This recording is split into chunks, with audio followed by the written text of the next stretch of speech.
Hail, Internet! It's Paul. It's Matt, the Dork Lords. Today, we're talking about the Season 3 finale of Star Trek Strange New Worlds on Paramount+, the episode entitled New Life and New Civilizations. We open with Batel's going-away party. She's leaving the Enterprise to become the director of the Starfleet JAG program. Pelia implies she spent time as a companion for Doctor Who.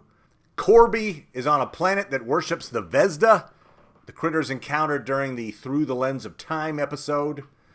And Benga and Scotty discover that the Vesda spirit they trapped in the teleporter pattern buffer has escaped and reconstituted itself in the form of deceased medical officer Gamble. Looks like Patel's got time for one last mission before retiring from the Enterprise. What could go wrong? We end with a grieving Pike having lost Patel, taking the captain's seat. That's what went wrong. That's what could go wrong.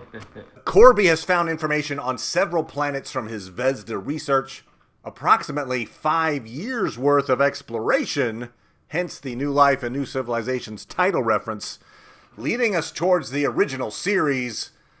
The Enterprise warps out to parts unknown. All that said, Paul. Matt. What'd you think of the Season 3 finale? So, I thought it was okay. Okay. I didn't think it was great. I didn't think it was rotten. Perhaps I think I might have liked it better if they'd focused on Batel. I didn't really care for the whole Spock and Kirk the Spock mind Kirk meld thing. They could have just left that out for my taste. Yeah, Kirk asked Spock to call him Jim. The ship synchronizing in space, I guess, looked cool enough, but it did feel like a forced element. Maybe actually if they'd actually focused more on M'Benga and Gamble, yeah. If they had focused more on them, that kind of felt like, but no, they had all this extra crap in it that I didn't really enjoy that much. So even though they had a fair amount of time for their fake life, which is of course an old trope for Star Trek. In fact, the showrunners said they were, obviously inspired by the TNG episode "The Inner Light." That makes sense. Sure.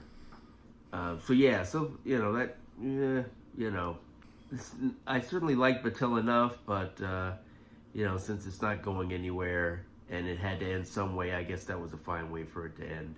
But I didn't think it was one of his best episodes. I didn't dislike it as much as some of the other episodes this season, but it did kind of leave a bad, just sort of like, okay, this season's not as good. Yeah, you're right. Grading it on a curve, this was maybe in the top half of these episodes this season. But yeah, this season kind of fell short of the previous two seasons. I think it's fair to say. Yeah. And actually, I started to feel like Pelia, I'm not actually sure she's really adding that much to the show. She's like a walking anachronism, and which is fine. Yeah, it's just like throw in a joke, and I don't know. Yeah. We were commenting that it seemed like she was just like, if she's on the screen, there's going to be a little punchline moment for her, and then they'll cut away. And, okay. The guy who I was glad to see, I liked the scene, even though I don't think he had any lines. But Kirk had a drink with his brother Sam. Oh, yeah. I was like, oh, that's nice. Yeah. You forget sometimes he's actually part of the crew. I'm like, Sam Kirk would be a kind of a fun character to highlight in this show, but they have not really done that. Yeah. I preferred that part to the all the veiled Spock slash fanfic slash stuff they did. Be gentle. It's like, oh my god. Yeah, so I mean, the point of this episode, I suppose, was to have Batel and Pike get this somewhat unexpected ending together. And I think I was on board with the simulated lifetime together montage. It was a relatively sweet send-off. Spike got to extend his life, I assume, as he perceives it, by decades. Right? Sure. I mean, I think he felt like he was living that time. What's odd is that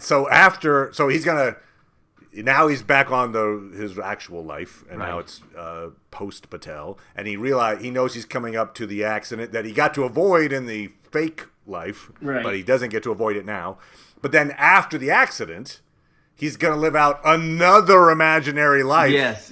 With Vina on Talos 4. Right. Oh no, he's got it pretty good. He's going to live like 3 lifetimes. Good on him, man. With 2 different women. Woohoo! You're right. He's like, Patel was special, but no, come on, not that special. Yeah. She's no Vina. I mean, come on. No, but it's interesting, that the showrunners talked about the inner light and how they use that as their reference. Quick aside about the inner light. So, I've always been a Trek fan, but my friend group growing up included some uber Trekkies. Oh. Hey to Hunter, Hill, and Jason out there if you're watching. Shout out. Hunter could identify the title of a Trek episode just from the star date. Oh, wow. So yeah. So my mom, not a big sci-fi fan. My buddies decided to bring her into Trekkiedom. Uh-huh. And so they got her some TNG action figures and trading cards.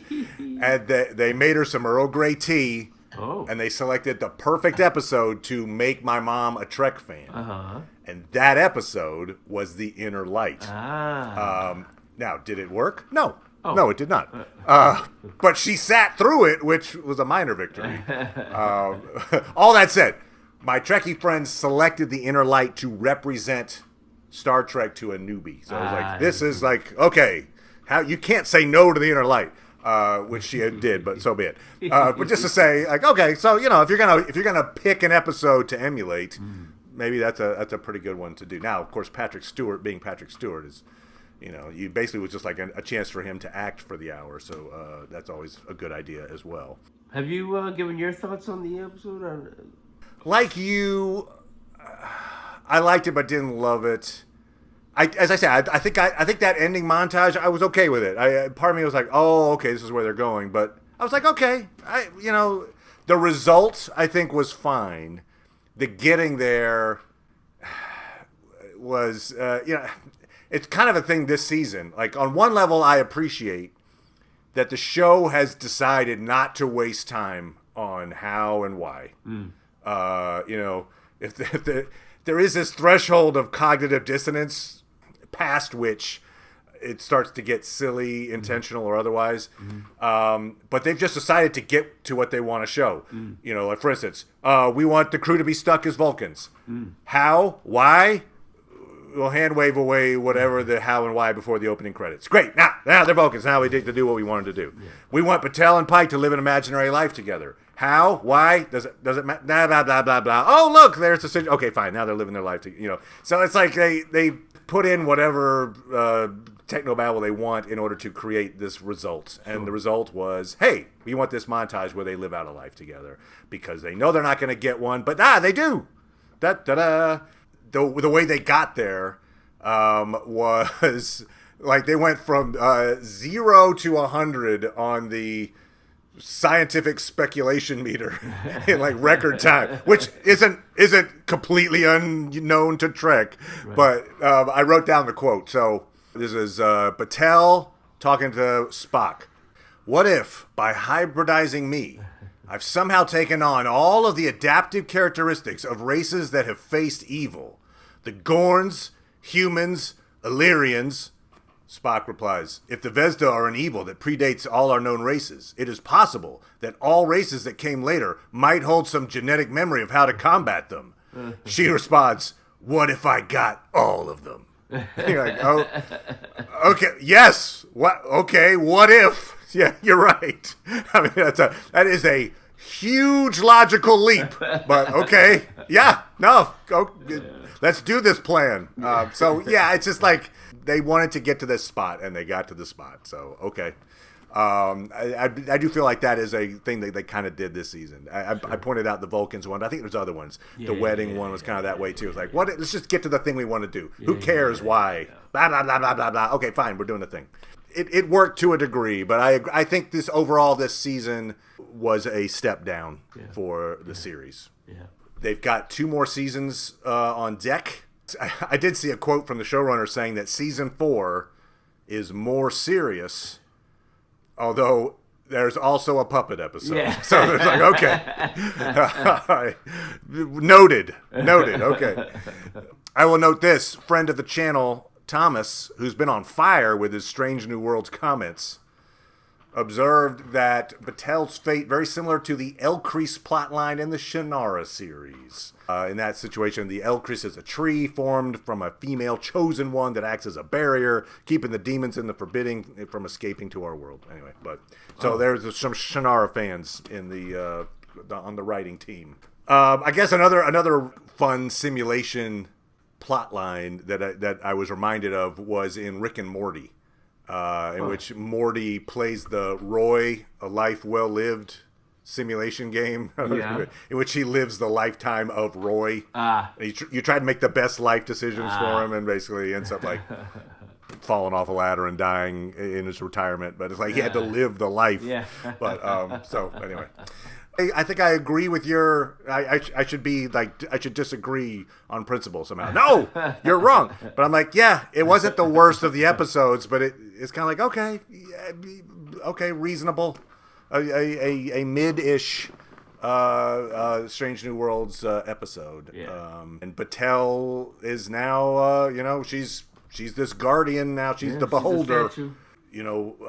Pike now facing his doom, although I think, again, since there's 2 seasons, they're not really going to deal with that until the end of season.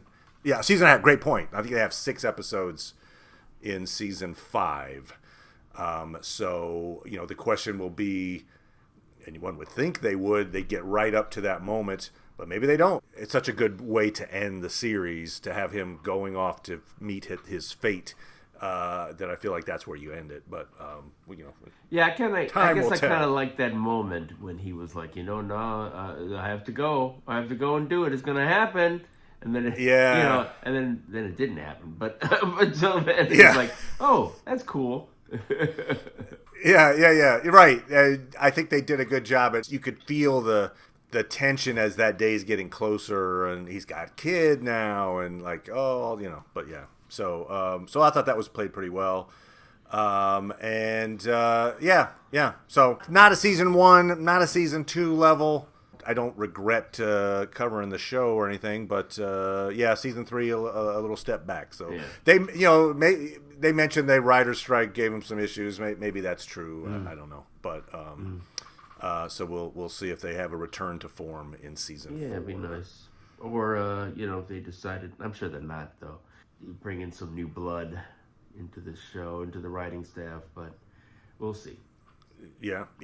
Interesting that Corby survived. I thought sure his timeline is very short. I mean, like, just in terms of like, he's only got months, weeks to live at this point, I think. But he's still around. He made it to season 4. Good on you, Corby. So we'll see how that'll obviously that will probably be the subject of an episode. So we will be back talking about episode 5 of Alien Earth next time.